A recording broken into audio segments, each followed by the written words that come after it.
Very good evening, सत श्रीकाल। CrPC के regarding आज हम लोग डिस्कस करेंगे section 291 onward section 299।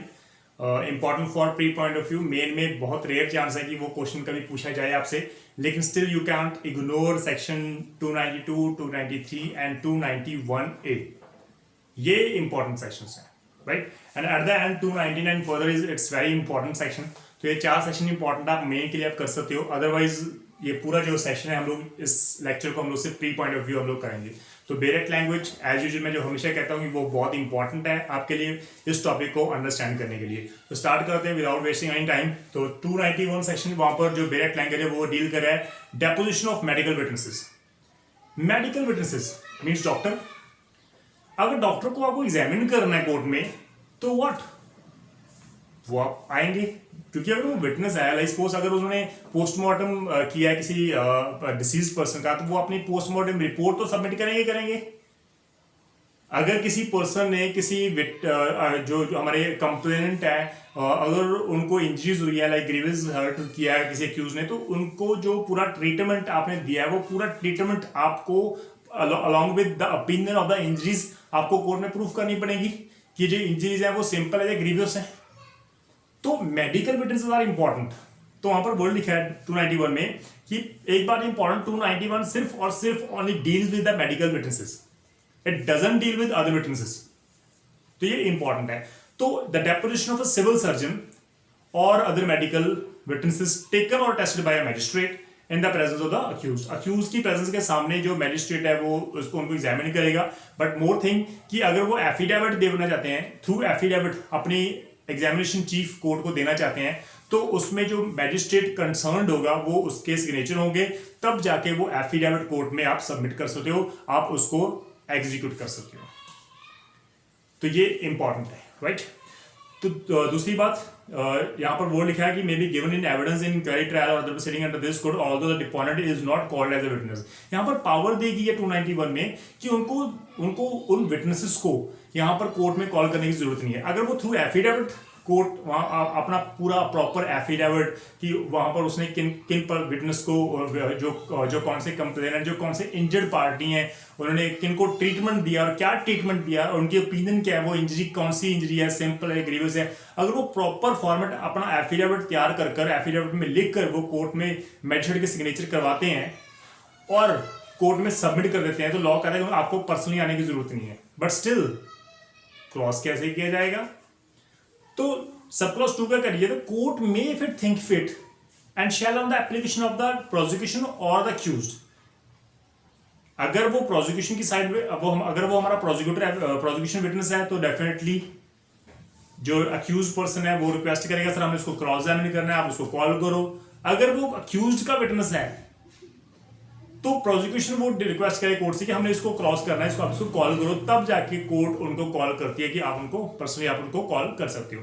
291A section जो है वो हमारा वो 2005 में इंसर्ट किया गया था, इसको प्लीज आप ध्यान रखना, ये इंपॉर्टेंट है प्री पॉइंट ऑफ व्यू। 2005 में 291A सेक्शन इंसर्ट किया गया था। ये सेक्शन से पहले एग्जीक्यूटिव मैजिस्ट्रेट का रोल बहुत कम था। 2005 में एग्जीक्यूटिव मैजिस्ट्रेट को बाउंड कर दिया गया कि जब भी आपके सामने किसी एक्यूज पर्सन की आइडेंटिफिकेशन होती है या किसी प्रॉपर्टी की आइडेंटिफिकेशन होती है तो आप एक विटनेस बन जाते हो, राइट। लाइक सपोज मैजिस्ट्रेट का बहुत कम रोल होता है, मैजिस्ट्रेट के सामने ज्यादातर आइडेंटिफिकेशन नहीं होती। आइडेंटिफिकेशन परेड जो है वो यूजुअली हम लोग जो एग्जीक्यूटिव मैजिस्ट्रेट उनके सामने करवा लेते हैं। तो जब वो हम लोग एग्जीक्यूटिव मैजिस्ट्रेट के सामने जब उनकी आइडेंटिफिकेशन परेड करवाते हैं तो नेचुरल बात है कि उन तथ्यों को, उन फैक्ट्स को प्रूव करने की ड्यूटी किसकी है? नेचुरल एग्जीक्यूटिव ऑफिसर की, एग्जीक्यूटिव मैजिस्ट्रेट की। तो यहां पर 291A सेक्शन क्या कह रहा है, कोई भी document, any document purporting to be a report, जिसमें रिपोर्ट दी गई है regarding what? Regarding the identification under the hand of an executive magistrate in respect of the person or property. Executive magistrate ने अगर रिपोर्ट तैयार करी है कि देखिए डेफिनेटली इन पर्संस को मेरे सामने आइडेंटिफिकेशन किया है कंप्लेनेंट ने, अक्यूज की आइडेंटिफिकेशन मेरे सामने की है, प्रॉपर्टी की आइडेंटिफिकेशन मेरे सामने की है, तो वो जो रिपोर्ट होती है may be used as evidence, although such executive magistrate is not called as a witness. हम लोग उसको एज ए विटनेस कॉल नहीं करते, बट स्टिल दैट रिपोर्ट कि मेरे सामने कंप्लेनेंट ने अक्यूज की आइडेंटिफिकेशन की है, अगर वो अक्यूज अननोन है, पुलिस ने पकड़ लिया तो उसकी आइडेंटिफिकेशन पीरियड बहुत जरूरी है। अगर वो उसकी आइडेंटिफिकेशन पीरियड एग्जीक्यूटिव मैजिस्ट्रेट के सामने होती है तो एग्जीक्यूटिव मैजिस्ट्रेट जो अपनी रिपोर्ट सेंड करेगा कोर्ट को और वो कोर्ट में एक एविडेंस के तौर पर यूज की जाएगी।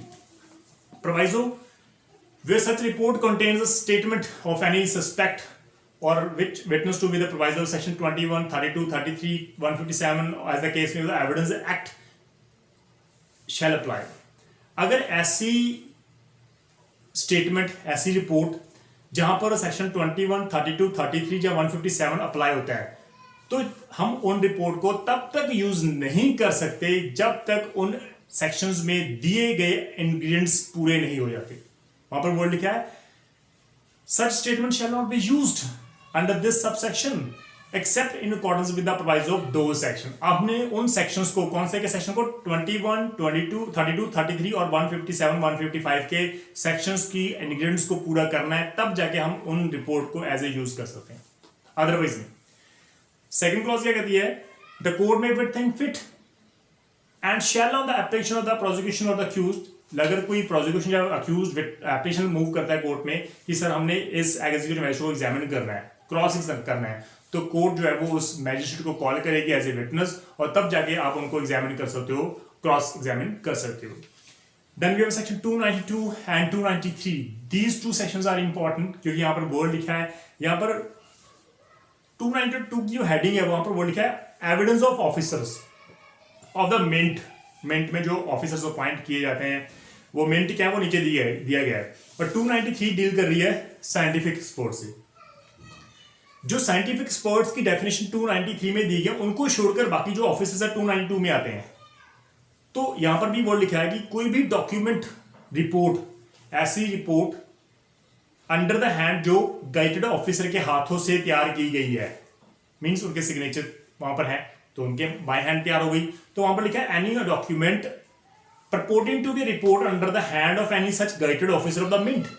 mint कौन से हैं, ऑफिसर ऑफ एनी मिंट और of any note pressing press. जो कोई भी गजेटेड ऑफिसर जो एक मिंट के हैं या कोई भी गजेटेड ऑफिसर कोई नोटिंग प्रिंटिंग प्रेस के हैं या कोई भी gazetted officer security printing press के हैं या कोई भी ऑफिसर कंट्रोलर और स्टैंप एंड स्टेशनरी के ऑफिसर जो गजेटेड ऑफिसर उनके अगर हाथों द्वारा वो तैयार की गई है या कोई फोरेंसिक डिपार्टमेंट द्वारा वो रिपोर्ट तैयार की गई है या division of forensic science laboratory द्वारा वो तैयार की गई है, जो government examiner of questioned documents अगर उनके द्वारा वो रिपोर्ट तैयार की गई है, जहाँ इनकी जो रिपोर्ट इनके हाथों द्वारा तैयार की गई है तो वहां पर लिखा है अपॉन एनी मैटर, किसी भी मैटर के ऊपर वो रिपोर्ट हो सकती है, किसी थिंग के ऊपर वो रिपोर्ट हो सकती है, duly submitted to him for examination and report in the course of any proceeding under this code may be used as evidence. तो उनको बिना उनको एग्जामिन करे हम उनकी रिपोर्ट को एज ए एविडेंस यूज कर सकते हैं किसी भी इंक्वायरी, किसी भी ट्रायल, किसी भी प्रोसीडिंग में।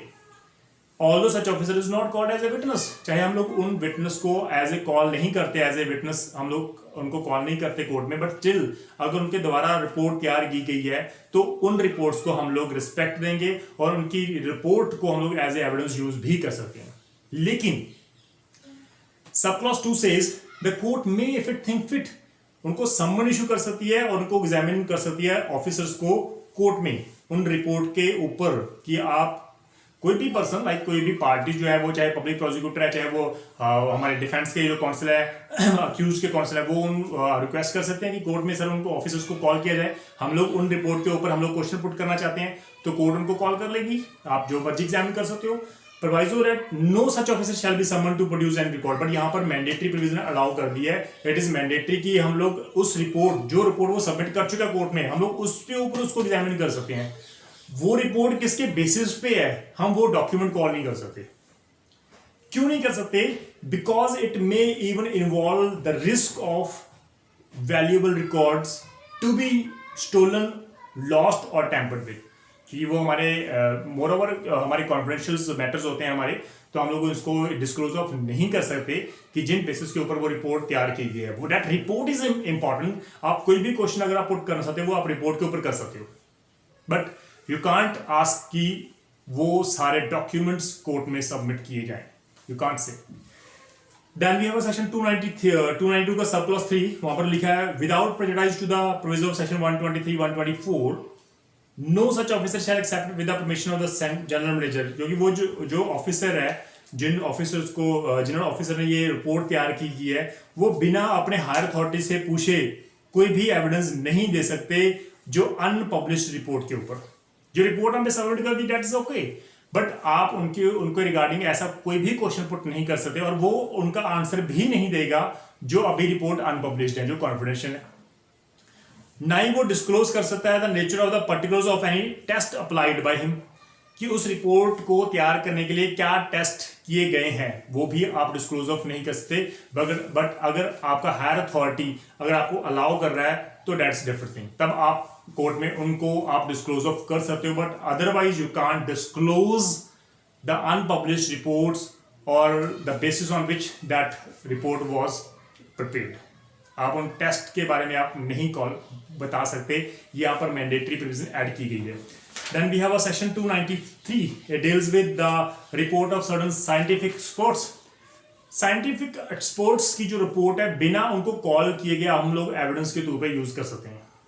लाइक यहाँ पर बोर्ड लिखा गया है फिंगरप्रिंट जो हमारे ब्यूरोज हैं, लाइक उनके हम लोग जो रिपोर्ट तैयार की गई है, डीएनए रिपोर्ट हो गई हमारी, केमिकल एग्जामिनेशन सिस्टम केमिकल जो है उनकी रिपोर्ट हो गई हमारी, जो डायरेक्टर ऑफ हैफकेनी इंस्टीट्यूट बॉम्बे उनकी रिपोर्ट हो गई। तो यहाँ पर जो लिस्ट दी गई है, इन लिस्ट की जो रिपोर्ट होती है, चाहे वो डीएनए टेस्ट रिपोर्ट है हमारी, चाहे वो फिंगरप्रिंटिंग रिपोर्ट है हमारी, चाहे वो हैंडराइटिंग एक्सपर्ट की रिपोर्ट है, ये जो रिपोर्ट्स हैं बिना उनको एग्जामिन किए हम लोग एज एविडेंस यूज कर सकते हैं। ये बहुत इंपॉर्टेंट है आपके लिए। 293 में जो साइंटिफिक एक्सपर्ट्स हैं उनकी जो डॉक्यूमेंट जो तैयार करेंगे, वो रिपोर्ट तैयार करेंगे, बिना हम लोग उनको एज ए कॉल किए एज ए विटनेस हम लोग उन रिपोर्ट को एज ए एविडेंस यूज करेंगे। लेकिन court has a discretionary power. Court आप उन ऑफिसर्स को एग्जामिन भी कर सकता है, उनको समन इशू कर सकता है, और उनकी एग्जामिनेशन के लिए उनको पर्सनली उनको कहेगा कि आप कोर्ट में आके अपनी एविडेंस दें। तो ये भी उनकी पावर, डिस्क्रिशनरी पावर है। अदरवाइज 293 में अदरवाइज कुछ ऐसा नहीं है जो हम लोग, मैं आपको एक्स्ट्रा बताना चाहता हूँ। तो सिंपल इतनी सी बात है कि जितने हमारे साइंटिफिक स्पोर्ट्स हैं, चाहे वो डीएनए, चाहे फिंगरप्रिंट, चाहे हैंडराइटिंग स्पोर्ट्स हैं, या बैलिस्टिक स्पोर्ट्स है, जो केमिकल की बात कर रहा हूँ मैं, साइंटिफिक स्पोर्ट्स की मैं बात कर रहा हूँ, यहाँ पर साइंस ने अपनी रिपोर्ट तैयार करनी है, वो 293 में फॉलो करेंगे। उनकी रिपोर्ट बिना उनको कॉल किए एज ए विटनेस हम लोग एज ए एविडेंस यूज करते हैं, ये एज ए हमारा रूल है। देन 294 एक इंपॉर्टेंट है। यूजुअली हमारे जो एडवोकेट्स हैं उनको इसके बारे में बिल्कुल नॉलेज नहीं होती कि इसको कैसे यूज किया जाएगा, राइट। यहाँ पर वर्ड लिखा है no formal proof of certain documents. कुछ ऐसे डॉक्यूमेंट्स जिनको प्रूफ करने की जरूरत ही नहीं है। लाइक सपोज 2 व्हीकल का एक्सीडेंट हो गया, उनमें एक की डेथ हो गई, दूसरे पर्सन के ऊपर चार्ज फ्रेम किए गए 304A सेक्शन के रिगार्डिंग। वहां पर जो एक्यूज का ड्राइविंग लाइसेंस था, जो आरसी थी, आरसी मींस जो व्हीकल की रजिस्ट्रेशन सर्टिफिकेट था, उसको हमने प्रूफ करना है पब्लिक प्रोसिक्यूटर ने। तो अगर मैं वहां पर होऊंगा तो मैं अक्यूज को बोलूंगा कि ये जो आरसी आपके व्हीकल की है। अगर वो कहेगा हाँ जी ये मेरी व्हीकल की है, तो डेट बात खत्म। तो 294 में उसकी मैं स्टेटमेंट रिकॉर्ड कर दूंगा, तो उसको फर्दर मुझे प्रूफ करने की जरूरत ही नहीं है। मुझे आरटीए जो ऑफिसर्स हैं उनको कॉल करने की जरूरत ही नहीं है, जहां पर ट्रांसपोर्ट अथॉरिटी उनको एज एविडेंस कॉल करने की जरूरत ही नहीं है। मैं उनको प्रूफ ही नहीं करूंगा। अगर एडमिट कर रहा है हमारा अक्यूज, तो उसको मैं क्यों प्रूफ करूंगा। तो वहां पर वर्ड लिखा है no formal proof of certain documents. तो यहां पर वर्ड लिखा है where any document is filed before any court by the prosecution और the accused, the particulars of every such documents shall be included in the list and the prosecution of the accused as the case may be, and by the pleader of the prosecution of the accused, if any shall be called upon to admit। तो definitely मैं accused को call करूंगा कि भाई ये जो RC है, registration certificate है, वो आपके व्हीकल का है, ये आपके नाम पर है, ये सही है। तो अगर कहेगा ठीक है मैं एडमिट करता हूं, तो डेट्स इट, वो प्रूफ हो गया। अगर वो डिनाई करे तब मुझे प्रूफ करनी पड़ेगी। तो मैं कॉल तो कर सकता हूं ना। लाइक सपोज मेरा आइडेंटिटी प्रूफ गुम हो गया, तो जो अक्रेंस वाली जगह पे वो मिल गया पुलिस को, तो वो जो मुझे अक्यूज उन्होंने बना लिया। अब पब्लिक प्रोसिक्यूटर मेरे से वो क्वेश्चन पुट कर रहा है कि ये आइडेंटिफिकेशन जो कार्ड है वो आपका है, तो मैं तो एडमिट ही करूंगा ना, वो मेरा है। अगर मैं नहीं भी एडमिट करता तो वो प्रूफ कर देंगे, तो नेचुरल बात है। अगर मैंने एडमिट कर दिया तो 294 में पब्लिक प्रोसिक्यूटर को प्रूफ करने की जरूरत नहीं है डॉक्यूमेंट को। तो यहाँ पर जो 294 सेक्शन है वो सिर्फ और सिर्फ डॉक्यूमेंट के ऊपर है। तो डॉक्यूमेंट बेस्ड को इजिली प्रूफ किया जा सकता है। अगर वो एडमिट कर लेता है कोई भी पार्टीज तो उसको प्रूफ करने की जरूरत ही नहीं है। तो that is all section about 294। 295 और 296 जो है वो एफिडेविट के रिगार्डिंग है। तो कोई भी अगर ड्यूरिंग प्रोसीडिंग कोई पर्सन एप्लीकेशन मूव करता है और एलिगेशन लगाता है ड्यूरिंग इंक्वायरी, ट्रायल और अदर प्रोसीडिंग में, और एलिगेशन किसके ऊपर लगाता है? पब्लिक सर्वेंट के ऊपर, तो कोर्ट उसको अलाउ कर देगी कि आप इस एलिगेशन प्रूव करने के लिए आप एविडेंस दे दो, क्योंकि आप एफिडेविट दे रहे हो तो आपके एफिडेविट को अलाउ किया जाएगा और आपको कॉल कर सकते हैं कि आप एविडेंस प्रूव करो। 296 में वर्ड लिखा है evidence of formal character on affidavit. तो जो हमारे फॉर्मल विटनेस होते हैं, लाइक डॉक्टर्स हो गए या अदर विटनेसेस होते हैं जो मेरी बेसिकली आई विटनेस नहीं है, फॉर्मल विटनेस है, तो फॉर्मल विटनेस के रिगार्डिंग हम लोग एफिडेविट ले लेते हैं कोर्ट में। तो वो एफिडेविट जो है वो मैजिस्ट्रेट उसको साइन करेगा, तब जाके उसको हम लोग एज ए एविडेंस यूज कर सकते हैं, वो डॉक्यूमेंट एज ए एविडेंस उसको पढ़ा जा सकता है। तो evidence of any person whose evidence is of formal character, वो फॉर्मल कैरेक्टर की एविडेंस होनी चाहिए, तो may be given by affidavit. आप उस चीफ को, क्योंकि एग्जामिनेशन चीफ आप थ्रू एफिडेविट दे सकते हो, लेकिन क्रॉस तो फिर वो डायरेक्टली करेगा ना, तो क्रॉस तो आप एफिडेविट के थ्रू कर ही सकते। सिर्फ चीफ जो है आपने जो एविडेंस देनी है वो आप थ्रू एफिडेविट दे सकते हो। तो एविडेंस जो एफिडेविट होगा वो जज उसके ऊपर साइन करेगा, तब जाके पब्लिक प्रोसिक्यूटर या कोई भी पार्टी, डिफेंस काउंसिल उसको एज ए एविडेंस यूज कर सकती है, एज ए चीफ पर्पस के लिए उसको यूज कर सकती है। 297 वहां पे बोर्ड लिखा है अथॉरिटीज बिफोर हुम एफिडेविट में बी स्वर्न। जो एफिडेविट जो हम लोग कोर्ट में यूज करेंगे वो उसके ऊपर साइन कौन करेगा? तो वहां पर वर्ड लिखा है कोई भी जुडिशियल या एग्जीक्यूटिव मैजिस्ट्रेट के ऊपर उसको साइन कर सकता है, कोई भी हाई कोर्ट या कोर्ट ऑफ सेशन द्वारा कोई पर्सन जो कमिश्नर अपॉइंट किया गया, ओथ कमिश्नर अपॉइंट किया गया है, वो भी साइन कर सकता है, कोई भी नोटरी वाला पर्सन भी उसको साइन कर सकता है, अटेस्टेड कर सकता है। वो डॉक्यूमेंट, वो एफिडेविट जब अटेस्टेड हो जाएंगे तब उनको आप ऐसे एज ए एविडेंस आप उसको कोर्ट में यूज कर सकते हो। देन फर्दर वहां पर मेंशन लिखा है सब क्लॉज 2 में एफिडेविट शैल बी कन्फाइंड, लेकिन जब भी कोई पर्सन अपनी एविडेंस देगा थ्रू एफिडेविट तो वो कन्फाइंड होगी सिर्फ उसी फैक्ट के ऊपर जो उसके नॉलेज में है, आप उनके अलावा अदर फैक्ट्स उसमें मेंशन नहीं कर सकते। तो ये बहुत इंपॉर्टेंट है। देन फर्दर कोर्ट के पास भी पावर है थर्ड सब क्लॉज में कि जो अगर उसको एफिडेविट देख के उनको लगता है कि यहाँ पर जो स्कैंडलस जो फालतू की चीजें डाली हैं उसको आप उसको डिलीट कर दो, तो देन उसके बाद वो डिपोनेंट उसको डिलीट करेगा, दोबारा से फिर एफिडेविट प्रोड्यूस करेगा कोर्ट में, तो तब उसके सामने जो कोर्ट है उसको साइन करेगी, तब उसको हम लोग एज ए एविडेंस यूज कर सकते हैं। अदरवाइज चीफ के लिए हम लोग वो नहीं यूज कर सकते। 298 वहां पर लिखा है प्रीवियस कन्विक्शन और इक्विटल हाउ प्रूव्ड। तो कैसे प्रूव करते हैं हम लोग प्रीवियस कन्विक्शन? अगर जजमेंट है आपके पास आप जजमेंट प्रूव कर दो, या फिर अगर वो जेल में है तो उस ऑफिसर जो है वो उसके ऑफिसर का जो रिकॉर्ड होगा उसकी सर्टिफिकेट कॉपी आप दे दो कि हमारी कस्टडी में है, इस केस में है और इतनी समय तक इसकी जो है पनिशमेंट चलेगी, तो उसके थ्रू भी जो सिग्नेचर होगा सर्टिफिकेट दिया जाएगा, वो भी हम लोग कह सकते हैं कि वो उसके थ्रू भी आप जो प्रूफ कर सकते हो उसकी प्रीवियस कन्विक्शन। तो by an extract certified under the hand of the officer having the custody of the record of the court, या फिर कोर्ट का जो ऑफिसर है जिसकी कस्टडी में वो सारा रिकॉर्ड होता है, क्योंकि जब भी केस खत्म होता है तो वो रिकॉर्ड कीपर के पास चला जाता है सारी फाइलें, तो रिकॉर्ड कीपर जो है वो उससे आप सर्टिफाइड कॉपी ले सकते हो और उसमें कोर्ट में आप दे सकते हो कि sir this is the certified copy और ये प्रीवियस उसको कन्वर्ट किया गया है, ठीक है। या in case of conviction either by certified signature of the officer in the charge of the jail, तो जो जेलर है उसके भी आप सर्टिफाइड जो है वो आप उससे रिपोर्ट कॉल कर सकते हो। अगर वो रिपोर्ट दे रहा है कि हाँ भी इस केस में इसको कन्विक्शन हुई है, इस इतने साल हुई है, तो वो एक रिपोर्ट प्रिपेयर कर देता है, तो उसके थ्रू भी आप जो है प्रीवियस कन्विक्शन जो है वो प्रूफ कर सकते हो। Then at the end the last section is record of evidence in absence of accused. ये सेक्शन सबसे इंपॉर्टेंट है, recording of evidence in absence of accused. As a general rule what it is a fundamental rules की बिना accused के हम लोग evidence record नहीं कर सकते। जब भी एविडेंस रिकॉर्ड होगी in the presence of accused ही होगी, लेकिन व्हाट अबाउट द अक्यूज्ड जिसको हमने पीओ डिक्लेयर किया हुआ है, प्रोक्लेम्ड ऑफेंडर डिक्लेयर किया गया है, तो वो जो एफआईआर है उसकी तो चलान जो है उसकी फाइनल रिपोर्ट तो कोर्ट में आप सबमिट करोगे डेफिनेटली आप उस पर्सन के अगेंस्ट भी रिपोर्ट प्रिपेयर करके सबमिट कर सकते हो, फाइनल रिपोर्ट जो पर्सन फाइनली आप कोर्ट ने प्रोक्लेम्ड ऑफेंडर डिक्लेयर किया हुआ है, तो उसकी जो प्रॉपर चलान होगा एज पर जो प्रॉपर फाइनल रिपोर्ट होगी वो सेम 173 में आप सबमिट करोगे अगेंस्ट द अक्यूज्ड पर्सन जो अभी भी प्रोक्लेम्ड ऑफेंडर है, अभी उसको अरेस्ट नहीं किया गया। तो ऐसा नहीं है कि जो फाइनल रिपोर्ट है हमेशा उसी केस में होती है जिसमें पुलिस उसको अरेस्ट कर लेती है। तो बिना अरेस्ट किए लाइक सपोज मैनी टाइम्स जो है वो अक्यूज जो है वो भाग जाते हैं, कंट्री छोड़ के भाग जाते हैं, तो वो हम लोग उसको अरेस्ट नहीं कर पाते। लेकिन हमारे जो एविडेंस हैं, जो हमारे विटनेस हैं, उनकी फाइनल रिपोर्ट तैयार करके इन्वेस्टिगेशन कंप्लीट करके जो उसको सबमिट किया जाएगा। और व्हाट हैपन, बिना अक्यूज की प्रेजेंस के हम लोग उन सभी विटनेस को एग्जामिन करेंगे। सिर्फ चीफ एग्जामिनेशन होगा, क्रॉस तो हो नहीं सकता क्योंकि अक्यूज का कौंसिल ही कोई नहीं है, अक्यूज भी नहीं है, उसका कौंसिल भी नहीं है, तो वहां पर क्रॉस एग्जामिनेशन की तो उसका राइट ही नहीं बनता क्योंकि उसको पकड़ा नहीं गया। तो क्रॉस एग्जामिन करेगा भी कौन? तो नेचुरल बात है सभी पर्संस का जो हमारे मटेरियल विटनेस होते हैं, लाइक आईओ हो गया, इन्वेस्टिगेशन ऑफिसर हो गया, आई विटनेस होते हैं, उनको हम लोग एग्जामिन कर लेते हैं। क्योंकि ऐसा भी हो सकता है कि हाँ भी जो अक्यूज है वो पकड़ा नहीं जाए और जो हमारे मटेरियल विटनेस उनकी डेथ हो जाए। अब ये डेथ हो जाएगी तो वो केस वीक हो जाएगा।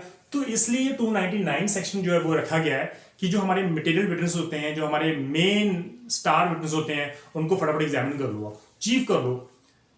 क्योंकि 33 सेक्शन ऑफ एविडेंस एक्ट क्या कह रहा है कि ऐसे पर्सन जो जिनकी डेथ हो चुकी है, जो कांट बी फाउंड, जिनको नहीं ढूंढा जा सकता, जहां उनको दूसरी कंट्री से लेके आना बहुत मुश्किल है, बहुत खर्चा आ जाएगा, तो उनकी जो एविडेंस जो ऑलरेडी प्रिपेयर जो उन्होंने एविडेंस दी हुई है, वो एविडेंस जो है वो स्टेटमेंट आप एज एविडेंस यूज कर सकते हो।